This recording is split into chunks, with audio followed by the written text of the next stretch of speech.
रहमत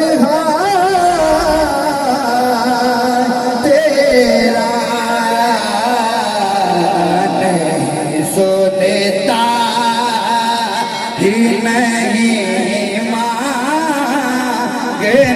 वाला तेरा तेरा तेरा तेरा तेरा नहीं सुनता ही नहीं मांगने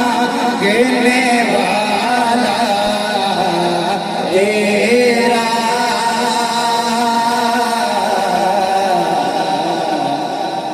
कुछ बशर होने के नाते तुझे खुद सा जाने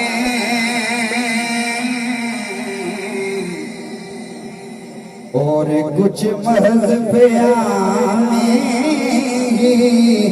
खुदा का जाने। तो पीर नसीरुद्दीन नसीर शाह साहब लिखते हैं,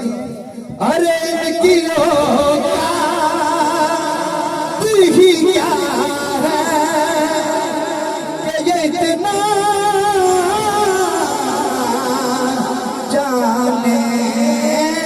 फर्श वाले तेरी शोहरत का उलूम जाने खुसरवा है पे उड़ता है फरेरा तेरा। और आखिरी शेर